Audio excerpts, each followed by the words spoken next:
Hi everyone, Nina here. In today's video, I'm going to share how to assemble the Pull Tab Tree die, the Pull Tab Tree pop-up add-on die, and the matching stamp set called Christmas Tree.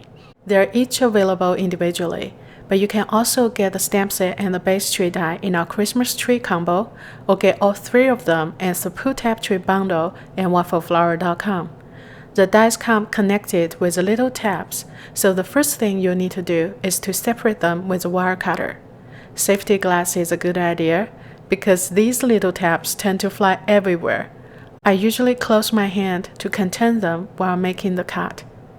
I will die cut the Pull Tab Tree die from white cardstock. You will need one piece from each die. If you're new to die cutting, we have videos covering the basics, and I will link the playlist in the video description below. Up on the screen here is what I called the front of the die.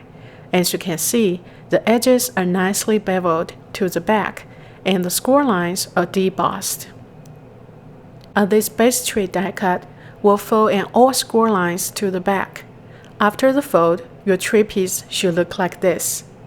The tree die is symmetrical, so that it can be pulled from both sides.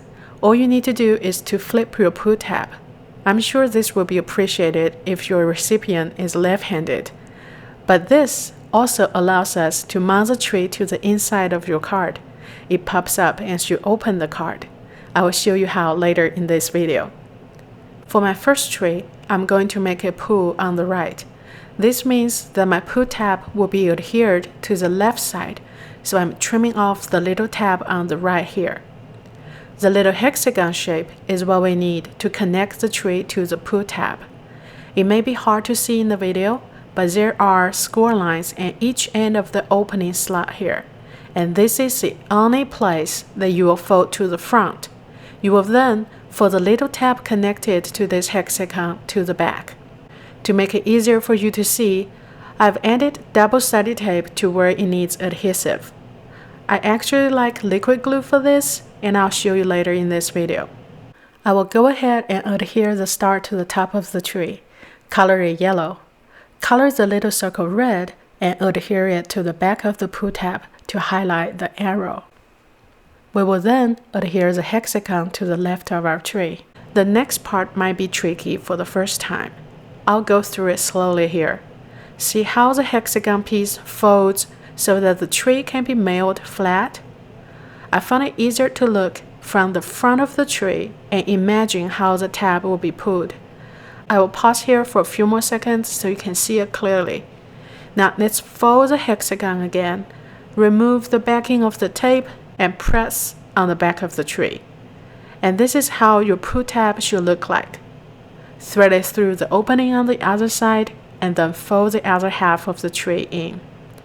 Before we can pull this tab, we need to mount it to a card. And before we mount it to the card, we need to adhere the two sides together and top. Now get my card base ready. Remove the backing of the tapes and the bottom of the tree, and adhere the tree to my card front. One of the cool features of this die is that you can tuck the pull tab and the edge of the tree so that the tree stays popped up in this nice rounded shape. There are many ways you can decorate this tree. One of them is to stamp a little scene using our Christmas tree stamp set. The stamp set is designed to match the dies. You can either stamp on the die cut or use the die to cut out the stamped piece. If you're new to matching dies, Shannon has a detailed video showing you our favorite tips and tricks, and I'll link it in the description below. I will stamp and then die cut today. Make sure there's enough room to cut out the tree after I stamp. Stamp. Match the die to the stamp. See how close the score blades are to the edges. I will try to cover the entire front of the tree. Stamp the star and cut it out with the matching die. As you can see, the tip of the tree on the stamp will be cut off, so don't try to match there. Fold the stamped tree as we did earlier, but this time we're going to mount it to the inside of the card. This means that we'll need to pull on the left, which means we'll need to mount the pull tab to the right side of the tree, and then we also need to flip the pull tab because of the tree shape. And because we flipped the pull tab, the back will look different from what we had earlier. I die cut another pull tab piece to help me extend the pull tab to the left side of the card, but you can just trim a strip of paper for this. Add glue to the little tab to connect the front and back of the tree. Close both sides and glue them together and top. And glue to the bottom. Remember, no more glue at the top, only the bottom portion, but cover it from corner to corner. This is the most important part, that you have to cover the entire bottom for the tree to work perfectly. Press it down and hold it till the glue dries. Now to mount the pull tab to the left side of the card, make sure that your tab is pulled so that the tree pops up when the card is open. The length of this part varies. It depends on how big is your card, where you mount your tree, and the length you need might be longer or shorter than mine. All you need to do is to fold the very end of it to the back and adhere it while the tab is pulled. I hope the video shows better than what I can describe. This is definitely a hack. I didn't thought of this until I started playing.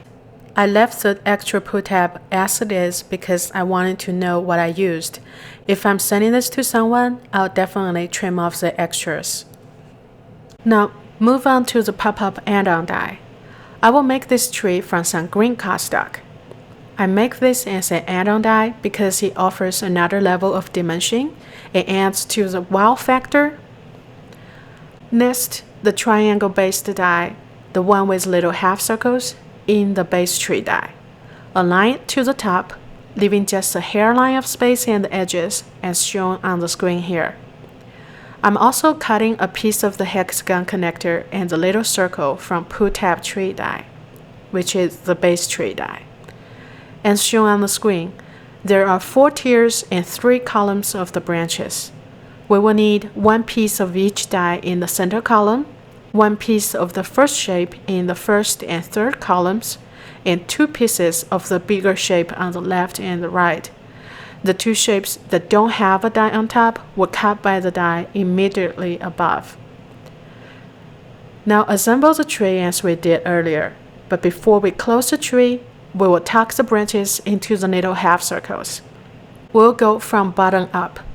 I hope it shows in the video that there are actually little score lines on each of these tabs.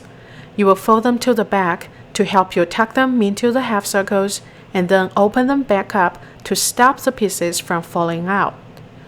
Do so on all branch pieces, and the last one at top will just have a tab that folds down. I started from the bottom right, thread it through the opening, and open it back up on the back. Sorry I was off the screen during this process, but here's what it should look like once you're done. Now assemble the tree as we did earlier. Press it down very well and pull to make the branches pop up. Tuck the tab to the side to help the tree stay fluffy. Here are the 3 trees we made today. There are endless ways you can decorate these trees, and I can't wait to see what you will create. If you like this video, give me a thumbs up. Follow us on YouTube, Facebook, and Instagram for more product info and creative ideas. Thank you for joining me today, and I'll see you again soon.